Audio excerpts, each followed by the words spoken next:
All right. Good morning, everybody. Today is Thursday, June 9th, 2016. And this is Before the First Cup of Jewels here on UCY.TV.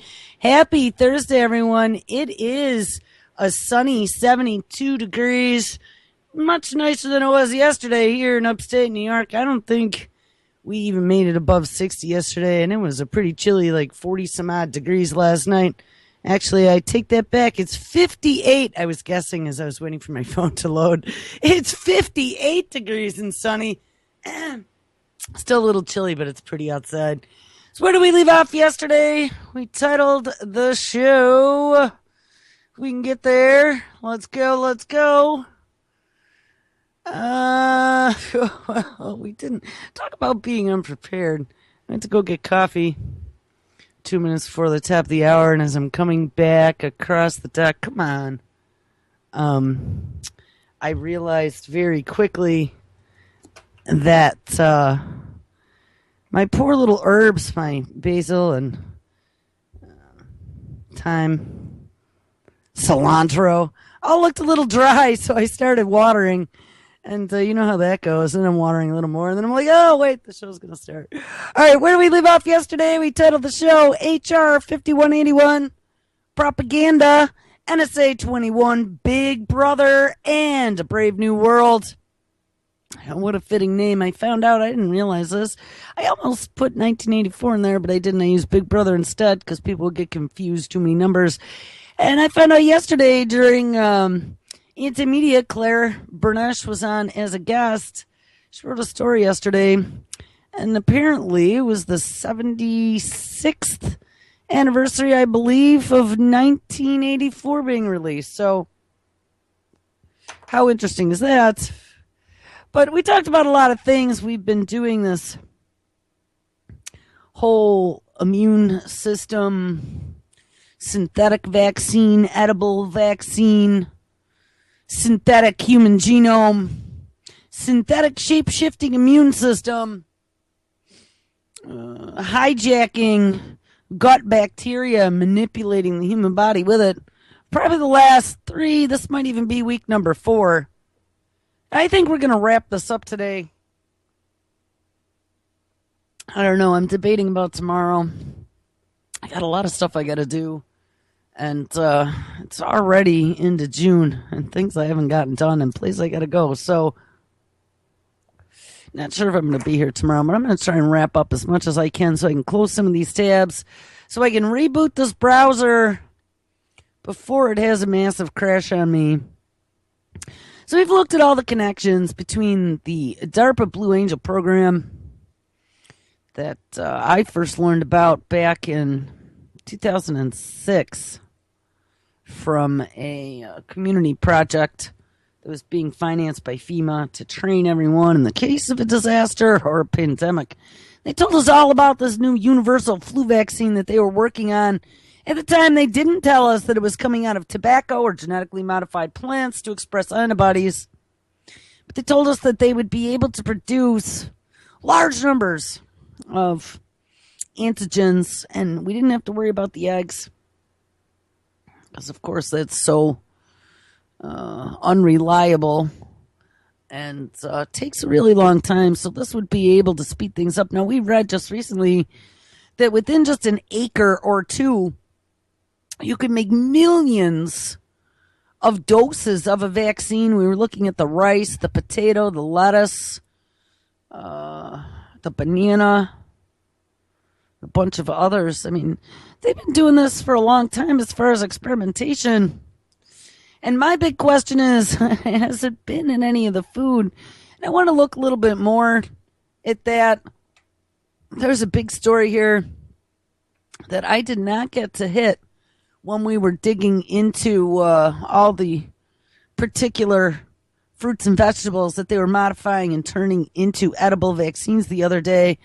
But I really want to read this one. Leaves of lettuce are going to change the world of biopharmaceuticals forever.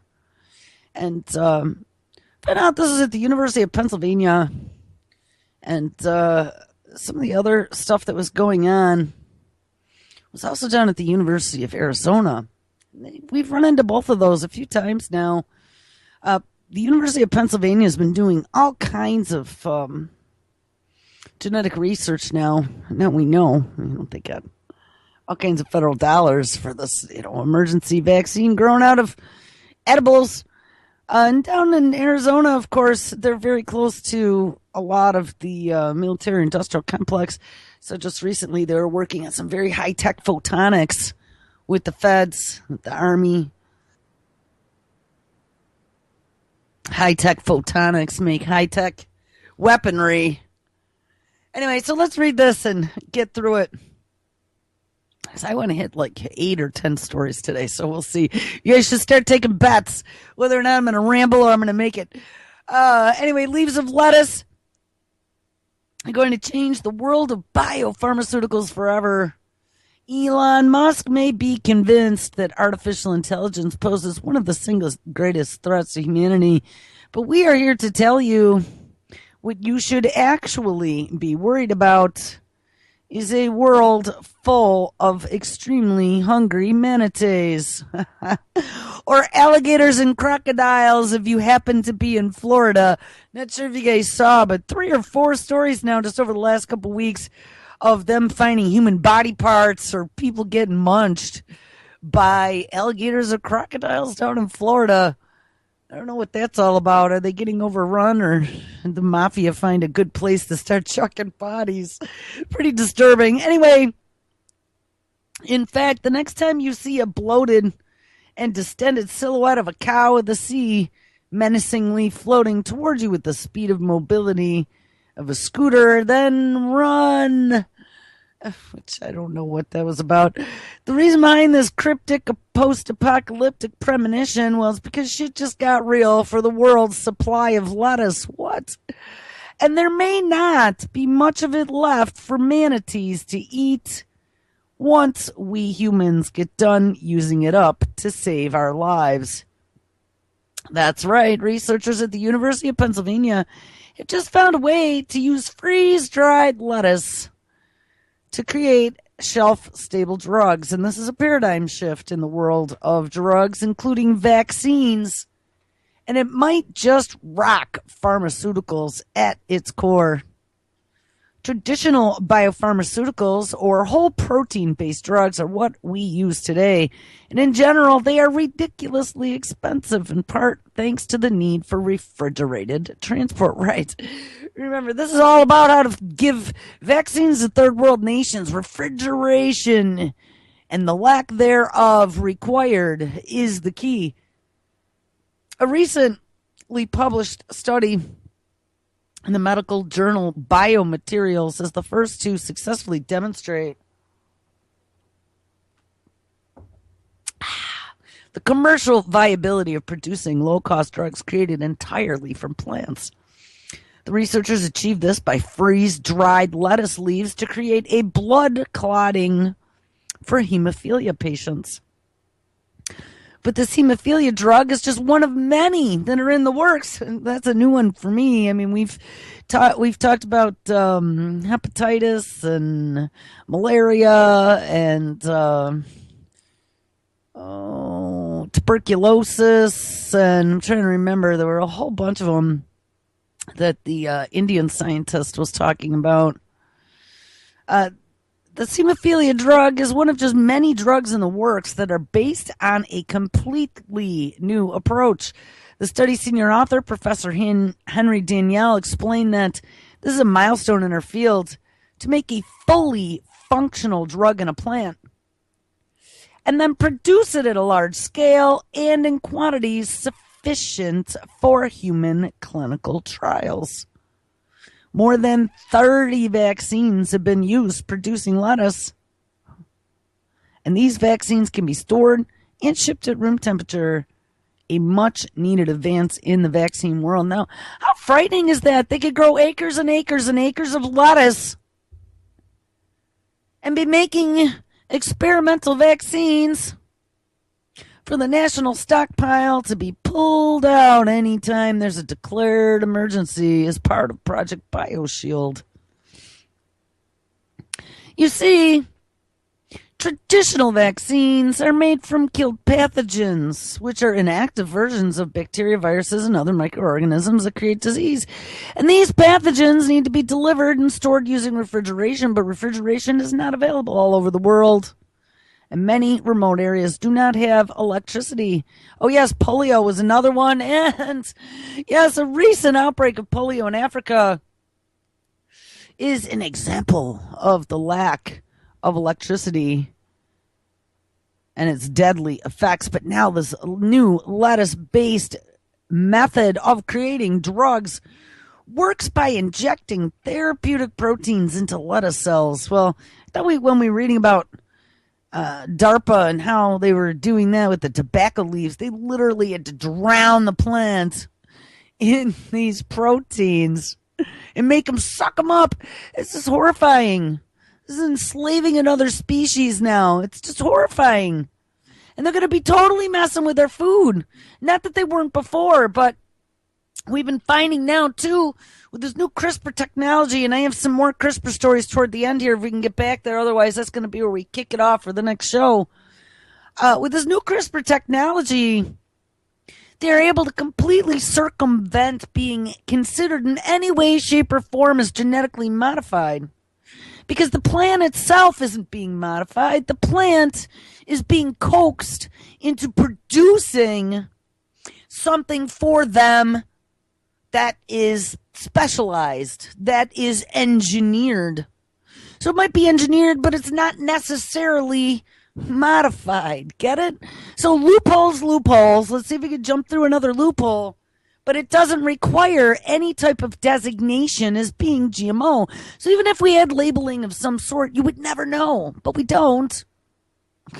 We don't have labeling. And they don't want us to have labeling. Well, now you know why.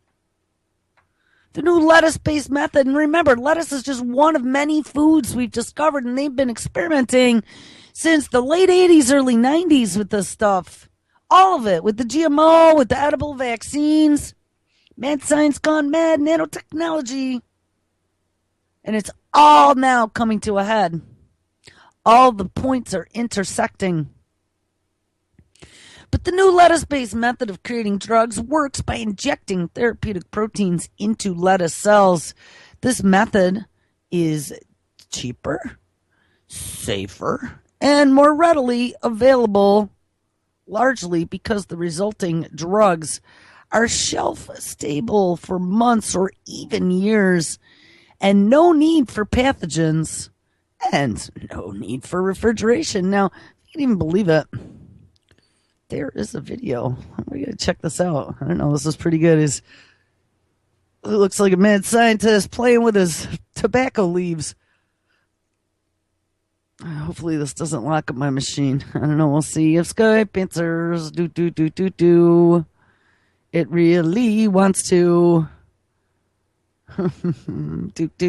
do. It might be. It's trying. Come on, Charlie. Oh, now responding. This is why I don't even bother this crap. It's too early in the morning. I definitely am not in the mood to troubleshoot. Oh, it's just so painful. It's still ringing and not answering. Well, I might have to kill it if this is gonna take me out here. Well, let's see what happens. Maybe it'll play even though I didn't answer. And no. Oh, come on. Yeah. Oh, let's do this one more time. Don't hang up on UCY. I almost did that. All right, let's see if I ring it again. It says I didn't answer. All right, well, let's try. Let's try and answer. Hey, there I am. Hit the big green button. The big one. Yes. And how bizarre. I answer, just Skype doesn't know it. Ugh, see, this is what gets me upset because we get on a roll, and then it's just useless. And this is a video actually out of the University of Pennsylvania it's called Delivering Medicine Through Lettuce.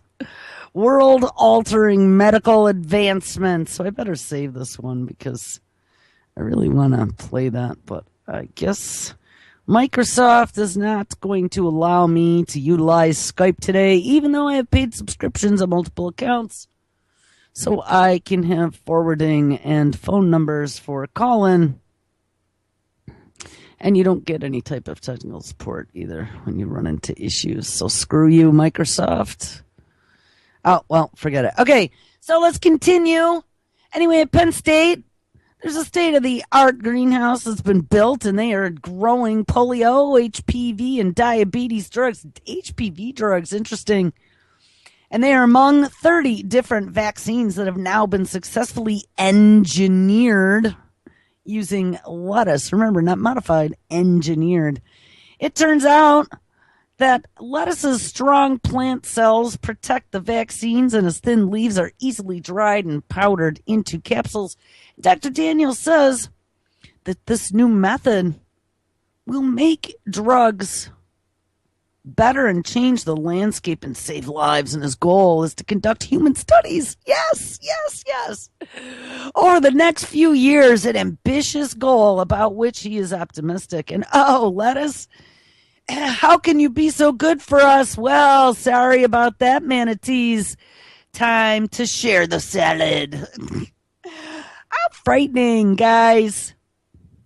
They are going to put things that are good for you, nutraceuticals. If you remember nutraceuticals, yes. Nutraceuticals. It's good for you. They're going to put it in your food. It's going to be more nutritious, so you won't have to go to the doctor. Just like they were editing extra vitamin A into the bananas for the poor people living in Africa. Well, apparently, we'll have to have the HPV salad for your prepubescent teen, so they don't have to come back. They only got to eat 2 or 3 salads. That's all. And don't worry, they won't pass out or have dropsy.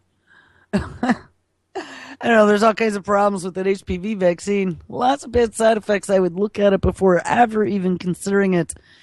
All right, so we've looked at some of the connections between biopharma universities and DARPA, big tobacco. This is when this Blue Angel program first started. Like I said, back in 2006, they had told us they were working on a universal flu vaccine. It has now progressed all the way up to synthetic shape-shifting universal immune systems. We've done a couple stories about that already. But I want to hit somewhere in between. We talked about Dr. Arntzen. Dr. Arntzen was the scientist who was messing with creating some of the first edible vaccines of bananas back in the late 80s, early 90s, specifically for Africa. They were going to put extra vitamin A into this banana after he was in Thailand or something like that, and he saw a mother feeding banana and little pieces on her finger to the baby, and he was just eating them all up, and he thought, oh, how great would it be if I could make banana vaccines? We can get them into all the kids. We don't have to worry about refrigeration. Because, of course, that's what they're saying, why some of the Ebola vaccine didn't work, because it needed refrigeration, so we're going to take care of all that now. Well, we discover that DARPA and some of the military-industrial complex were funding some of this research. First, like I said, in the universal flu vaccine, then it was the Ebola vaccine using tobacco and involving, like, Philip Morris. They had some stuff going on in Kentucky, as well as in Texas. I found something that is out of the Wiley Online Library. It's just an official science publication repository. And this was interesting because it was it's open access, and it is a commentary titled Plant Biotechnology, Plant-Made Pharmaceuticals from Edible Vaccines to Ebola Therapeutics. And guess who wrote it? And this is September of 2015. So this was only, and it was, oh, they changed the copyright line in December of 2015. So this is less than a year old. Written by who? Oh, Dr. Charles Arntzen. Now, the original story that we read where he talked about the banana vaccines and gave us the history was back from like 2005. So good to know, A, that he's still around. And B, he was the guy that was involved in all this and kind of the liaison between the universities and the feds. Of course, all in the name of national security because it was vaccines. Remember, we tracked it back to the late 60s, early 70s when Richard Nixon inked that agreement that we said we would no longer participate in biological and chemical weapons development. But the one thing that we kept a caveat on was that we would develop vaccines in a defensive posture. Well, of course, if you're going to be developing vaccines in a defensive posture, then you're going to have the pathogen to develop the vaccine and the cure. In which case, you know how it goes. Yeah, no, we're not developing any type of biowarfare. And in the back room, who the hell knows what they got going on? Animal, human, hybrid, chimera, pigs, growing human organs in it. I mean, we just saw that yesterday again. All right, let's read this. Plant-made pharmaceuticals from edible vaccines to Ebola therapeutics by Charles Arntzen, published September 8, 2015. As I sat writing this personal reflections manuscript in the spring of 2015, I was seeing press reports related to the use of tobacco to make Ebola therapeutics called ZMapp. And for several months, newspaper articles, radio shows, including Before the First Cup, and hour-long TV documentaries had given the public unprecedented exposure to the fact that plant-made pharmaceuticals, shortened PMP, can be life-saving drugs. And I've been asked by many non-specialists, why tobacco? How can this work?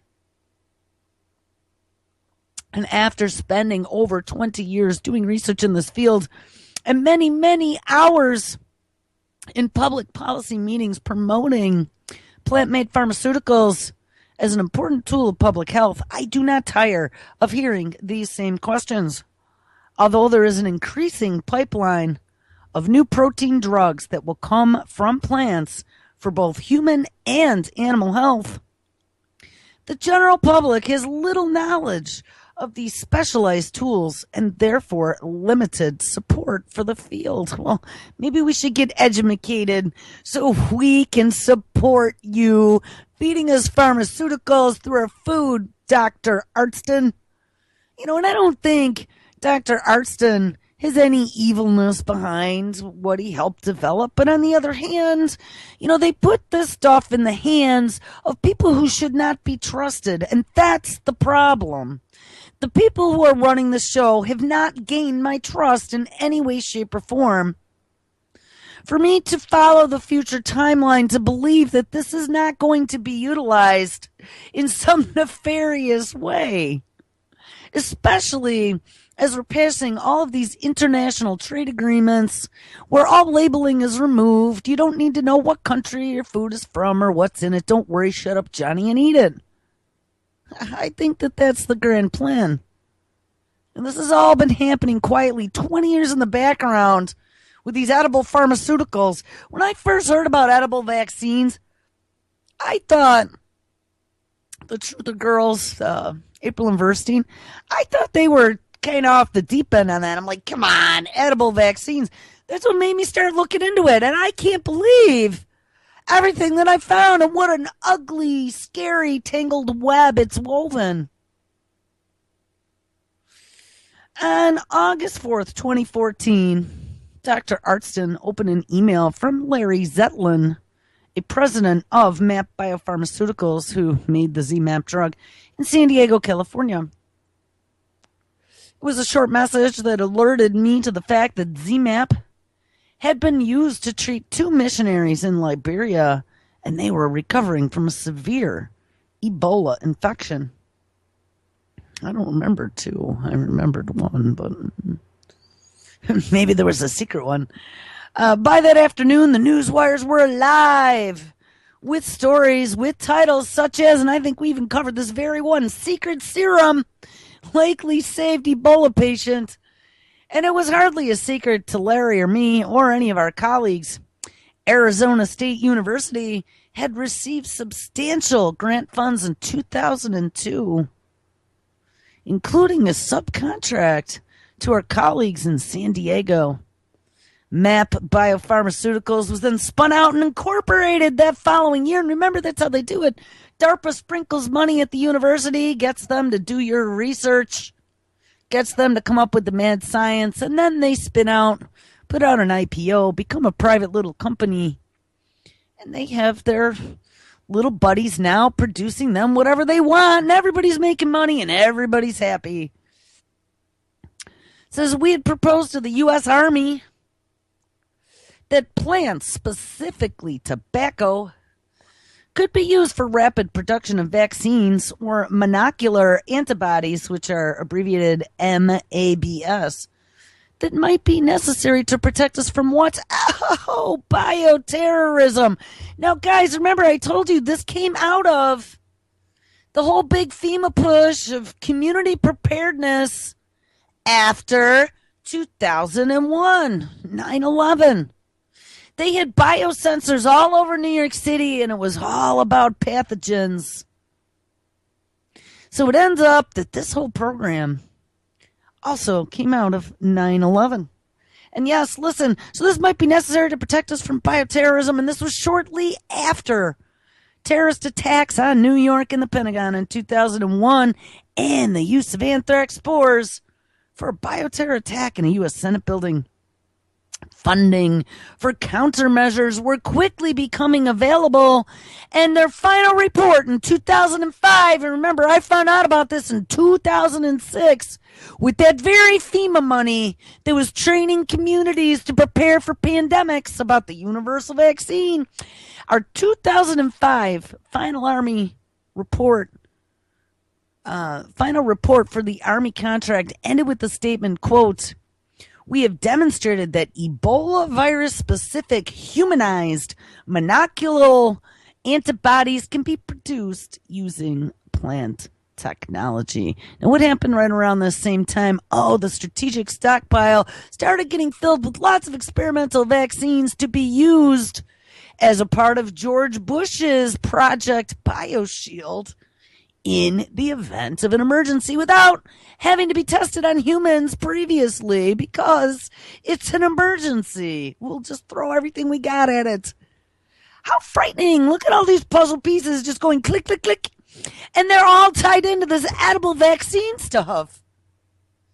Research on our plant-made vaccines, and not that you can eat tobacco, but tobacco was where they first started. Now, we just read that first story about lettuce. That's where they took it next. A leaf is a leaf is a leaf, whether it be one you can smoke or one you can eat. Research on our plant-made vaccines, and actually you're not smoking the tobacco, they're just using it to express antigens. Research on our plant-made vaccines for biodefense has continued as collaborative programs between MAP Pharmaceuticals and Arizona State University, gradually involving a wider range of multidisciplinary participants.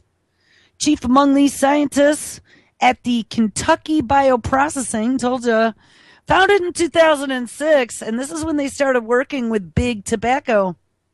Herta Steinkellner and her colleagues in Vienna, who contributed host plant glycoengineering skills, and then Yuri Gleba and his colleagues at Icon Genetics, there's a no E in there, and then a skilled team at where? Oh, the Army's Medical Research Institute for Infectious Diseases all came together and conducted preclinical studies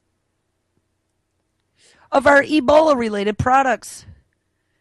Back to back, Arizona State University MAP Pharmaceutical Publications in 2011 described our success in protecting animal models from Ebola infection using plant-made vaccine or antibodies. Subsequent demonstrations of protection of non-human primates using a cocktail of 3 tobacco-made anti-Ebola antigens is a post-exposure therapeutic, and that would be after exposure versus prophylaxis beforehand, but that's something they're talking about. Paved the way for ZMAP's use in human volunteers. How interesting, too, that they started their first trials in 2011, and when was the single tree with the infected fruit bats that started the whole blowout in Africa that caused us to put troops on the ground to go administer vaccines? What year was that? Yeah, I think that was like 2013 or 14 now, wasn't it? So this Ebola plant-made tobacco vaccine was ripe to ready and roll and to start testing in humans. Oh, but the ethics, and that's right. We read all about the ethics. They couldn't just test it in Americans, but then ready-made emergency for them to roll it all out. I did a story on that in Anti-Media when that happened about their Ebola SWAT team that they developed. Just like now we have the Zika SWAT team. They got all this money approved in Congress, and now you got New York City aerial flying, blasting pesticides to stop the killer Zika mosquitoes, except it was 44 freaking degrees here yesterday. Guys, it is June. Yesterday was June 8th. 44-degree low. I don't think we got too many Zika mosquitoes here, but hey, who am I? Who am I to tell them what's right or wrong, right? I'm just a dumb, unthinking consumer. It makes me very angry. It's just, reality is so twisted in the way they get people to go along with things. It's all for your own good, Jenny. It's all for your own good. Anyway, I am sure all of us who participated, and this is participated in human volunteers for Ebola made from expressed tobacco plants by ZMAP, even in some small part of the ZMAP development, remain amazed that only in 12 years this project could go from a hypothesis to a drug that is currently the leading Ebola therapeutic under evaluation. We are also amazed that this happened with modest monetary support. Yeah, DARPA, I don't know how much money they ended up, but it was I'm sure over the course of all these years, it was probably a good dollar, but only a fraction of what is normally spent on developing new drugs in the pharmaceutical industry. In early parts of my career, and this is Dr. Arntzen, had not seen such clearly defined outcomes. And remember, where a lot of this technology came from was from learning how to genetically modify plants, right? They genetically modify the plant to then create and express an antigen, and then that antigen is used to produce some sort of vaccine. Hence, not being actually genetically modified. All right, this section, events leading up to edible vaccines. The first half of my scientific career have been entirely devoted to plant biology. Again, this is Dr. Charles Arntzen. With a strong interest in agricultural improvements from a basic research perspective, I began with studies of the chloroplast structure and the factors which limit the quantum efficiency of photosynthesis in higher plants.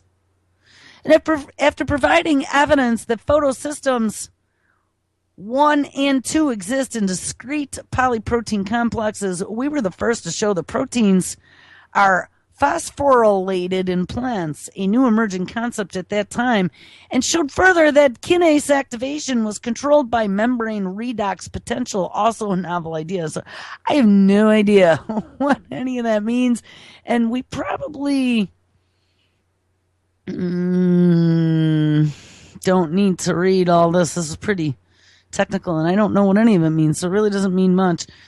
We learned that a mutation of a single amino acid in this one binding pocket could completely block herbicide binding and action, and that was back in 1981. And the discovery was at that time when genetic transformation was just being developed for plants. Ding, ding. Like I said, this is all coming from learning to GMO plants, guys, and our team was influential in pioneering the concept of engineering crops for herbicide resistance. Ding, ding, ding, ding, ding. Same technologies.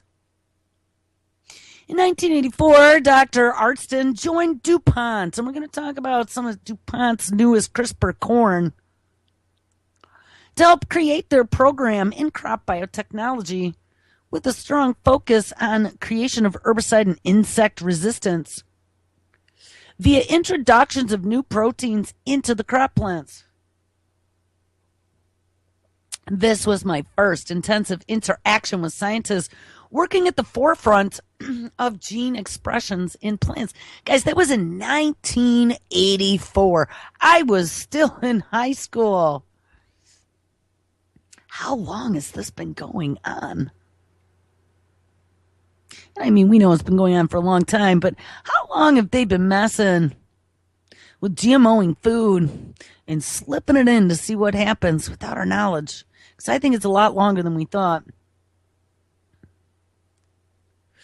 This was my first intensive interaction with scientists working at the forefront of gene expression in plants, and DuPont was also a setting where I could learn the discipline needed for product development and management of multidisciplinary projects that have dominated my research since that time. While industrial research was one of the most enjoyable periods of my research career, oh, here it comes, an offer from Texas A&M University, and they have been involved in this from long ago.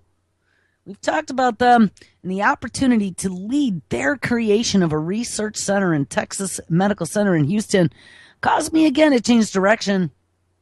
And as the doors opened to this new institute, my goal was to find a project area that built upon my prior expertise, but which would have very direct medical focus.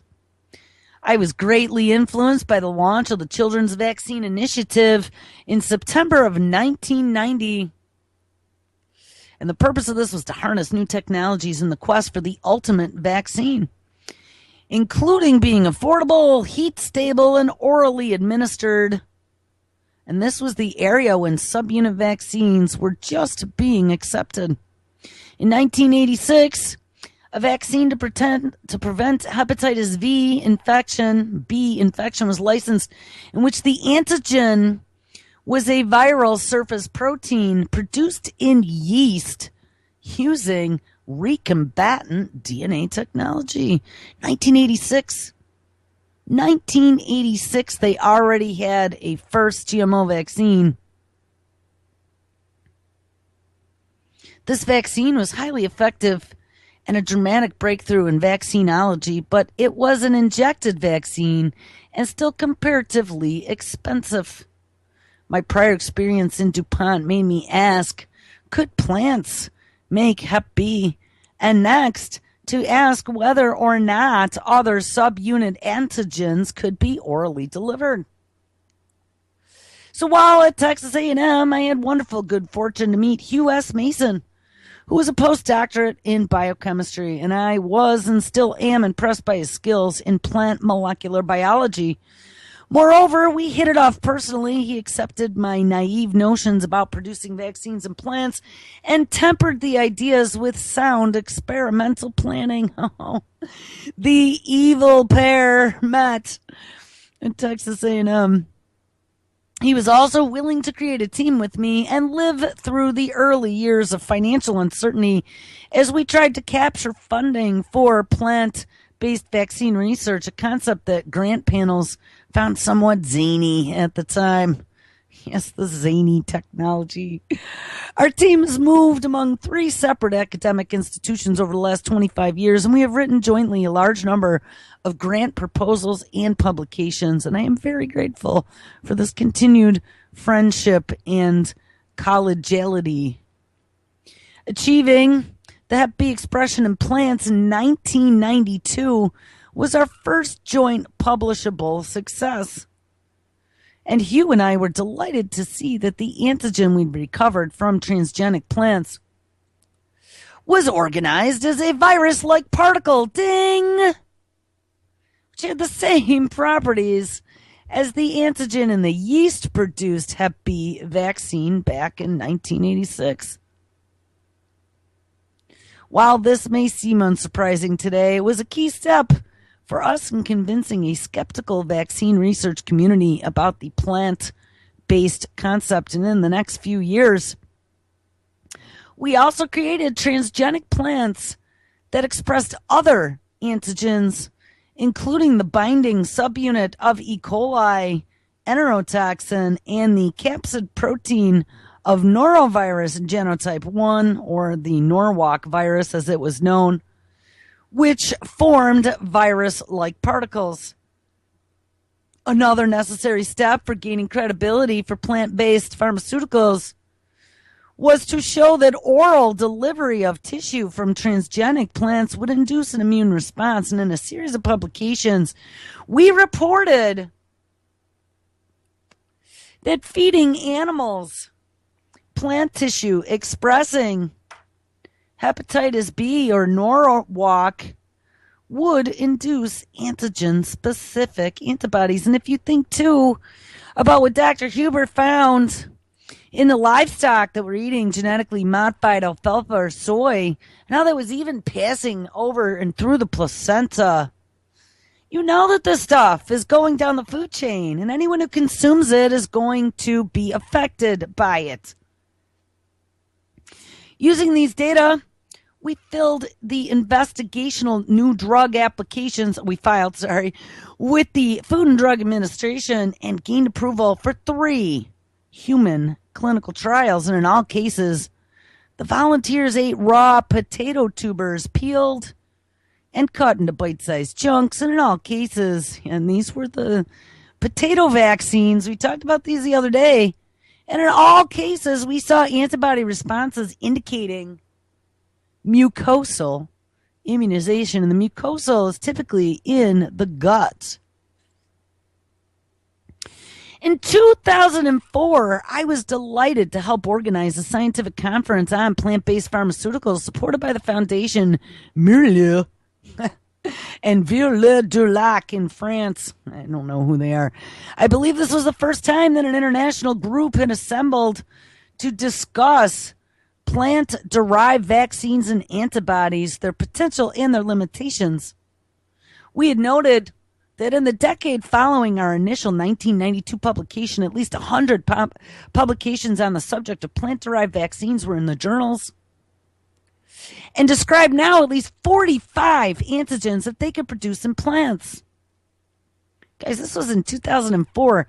They were already up to 45 different vaccines that they could make in food. In summary, we identified 3 research strategies then in use: transgenic plants with the stable expression of genes in the nucleus or in chloroplast genomes, and transient expression with virus-derived vectors. The overriding focus of the time was on transgenic plants. They were using genetically modified plants to produce these antigens. And the only nod given to transient expression was modified viruses, such as the tobacco mosaic virus that could infect plants and produce virins with epitome fusions to code a protein. And in that context, it's amazing that a decade later, international meetings such as the PBVAB15 held June 15th or June of 2015 in Switzerland. Wait, wasn't that where Davos was held? I think so. Are now dominated by protein expressions using agrobacterium-mediated transient expressions and deconstructive viral genomes delivered via agrobacterium to the plant of the leaves. Although this research relating to agro-delivered restructural viral genomes started in 2004, it was too immature to be treated as something necessary to include in a conference. But seeing the area that it is today emphasizes the beauty of, quote, and we've talked about this, disruptive technical innovation. Guys, so are they using some sort of genetically engineered pathogen to infect plants to then cause them to produce some sort of antibody to create an edible vaccine? That's almost what I'm reading here. And if that's the case, then I think flashbacks to Dr. Huber talking about the organism that he was finding in the plants and the soil and in the animals that wasn't viral, it wasn't fungal, and it wasn't bacterial, and he didn't know what it was. And I actually just closed that story this morning.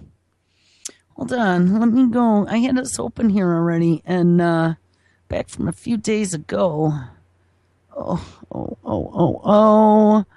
Bookmark manager. What? Oh, I didn't have it bookmarked. Is there something that shows recently closed pages here? Damn it. Well, we'll find it. It was CBS News. That's pretty scary because they have let this genie out of the bottle. Let's see, Monsanto. And it's a mystery. Here we go. The mystery strange organism. Let's stop for a second. Because this is from May of 2011. This story was published in CBS News. Mystery Science. More details on the strange organism that could destroy Monsanto. Of course, it didn't. But there is an embed of that same Dr. Huber interview with Democracy Now! That we've listened to quite a number of times, where he's talking about all the damage it does to the animals and this unknown pathogen. Back in January of 2011, a noted plant scientist who spent much of his career at Purdue University sent a letter to the USDA, this good old Tommy Vilsack, informing the agency that he'd discovered a mysterious new disease-causing organism in Monsanto's genetically engineered Roundup-ready corn and soybeans. Now, we covered this when they first started talking about this. We've covered this quite a number of times, but this looks like it could potentially be another puzzle piece now that we're reading about Dr. Arntzen and his history. Now that scientist Dr. Huber has written a follow-up letter to the USDA and appears in a videotaped interview where he presents an even scarier picture of the damage he claims Monsanto's herbicide chemical glyphosate is doing to both plants and animals who eat them. And what's even more interesting is like his CBS doesn't mention that he's got a 50-year career in plant and animal pathology, and that he worked for the Department of Defense in freaking Plum Island and is the world's leading specialist on Russia's biotechnology program. They just like, oh yeah, the scientist at Purdue University. They don't really tell you what his credentials are. This is a big deal. In the 20-minute interview, which was conducted by Food Democracy Now's Dave Murphy, Huber makes a strong case for his own credibility, appearing as a droll, erudite Midwestern scientist with deep connections to corn and soybean growers and livestock farmers. Although Huber's findings have not been verified yet by outside non-paid scientists or published in peer-reviewed journals, the severity of his claims is such that the USDA ought to give him immediate attention, and they didn't. They ignored him. They released the GMO soybeans and didn't give a bat, or maybe it was the alfalfa. That's what it was. Right before the alfalfa, didn't bat an eye. And what difference does peer-reviewed research make when we discovered yesterday that the majority of it is all false? And there is a crisis right now in the scientific community because most of what's published is absolute, utter bullshit because it can't be reproduced. I would be trusting someone like Dr. Huber a million miles away over some industry-paid scientist. Dr. Huber's issue is not with the genetic engineering per se, but with the huge amounts of glyphosate that's now being used and, blah, blah, blah. But let's find out about that unknown pathogen. It causes problems in absorbing vital nutrients, particularly the mineral manganese, and we listened to that, and we also listened to him talking about Roundup causing the bees also not to be able to uptake manganese, which causes them to basically starve, even though there is prevalent food around. But Huber also claims that there is a double whammy of weakened defenses, and this new engineered organism seems to have contributed to unexplained epidemics of diseases on farms, sudden death syndrome of soybean crops, and gross wilt on corn. And whenever Huber has worked with vets to analyze tissue samples from genetically engineered fed animals that were inexplicably sick or had fertility problems, the tests always come back positive for this unknown organism that he was finding. So who the hell knows? Let's go back to this Dr. Arntzen. So we now know that they have created some sort of unknown pathogen of something using modified viruses to then go in and make changes to this plant using bacterium that were modified to make changes to the plant and then produce some sort of antigen. I find it surprising that with Dr. Huber's history and his involvement with the feds and biowarfare and whatever and the university system, that he was not aware or was not involved in some way, shape, or form, or at least touched noses, even with a pinky finger, of Dr. Arntzen. In 1992, Dr. Arnstzen's research concept had been entirely focused on low-cost vaccines for oral delivery in the developing world, and for the next several years, he actively promoted the idea of edible vaccines, and as he said in recent years, he may have attracted attention in the plant biology realm, but it probably has been much more counterproductive in the traditional vaccine industry. He's now come to regret coining the term edible vaccine, and in his naivete, he was ignoring the rigorous regulatory requirements that government agencies and the vaccine industry follow to give us today's highly effective and wonderfully safe vaccines. You hear that? He still believes that using plant tissue for low-cost delivery of unpurified or partially purified antigens, perhaps as a dry powder, is technically feasible for mucosal vaccination, and he sees progress in this direction for animal vaccines, which is needed. However, plant-to-plant variations will require careful and expensive analytic controls to determine exact dosages of antigens if it is not purified. And in 2004, he noted, while it was frequently mentioned that plant-based protein production is highly cost-effective, participants at the conference were reminded that production costs may represent only a small cost of the vaccine. Good manufacturing practice requirements, purification, quality controls for vaccine approval are all major cost factors in human vaccine production. And his edible vaccine notion also has an unspecified need for higher levels of antigen accumulation in plant tissues to ensure that not only a small amount of plant tissue would be needed to deliver one dose of vaccine, but this issue has been addressed in the chloroplast transformation system. But currently deconstructed viral systems delivered by agar have shown orders of magnitude higher antigen accumulation than we could achieve in transgenic plants with nuclear gene insertion. So I guess if they mess with one part of the plant over another and they get higher concentrations of the drug, maybe enough to injure you.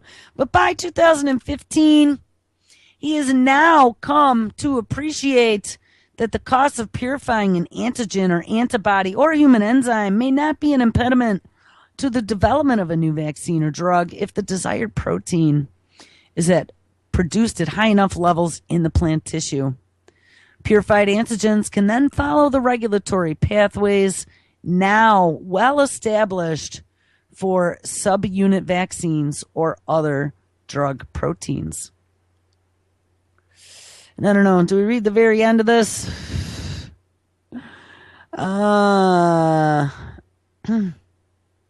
As for me, I'll return this discussion to ZMAP, which I used to introduce this manuscript, although I have only played a small role in the development of the product, and that is the Ebola tobacco vaccine, it is increasingly rewarding to see something that started as a hypothesis has actually been used in life-saving treatments. And I have been fortunate enough to work with a wonderful team of people at Arizona State University and with companies' extraordinary and complementary skills.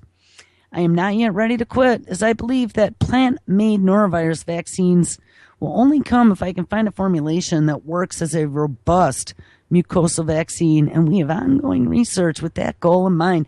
And that research is spitting up everywhere. Here's out of the National Institute of Health publication system: oral delivery of human biopharmaceuticals, autoantigens, and vaccine antigens bioencapsulated in plant cells. Yes. Among 12 billion with a B injections administered annually, unsafe delivery leads to greater than 20 million infections. What? And greater than 100 million reactions.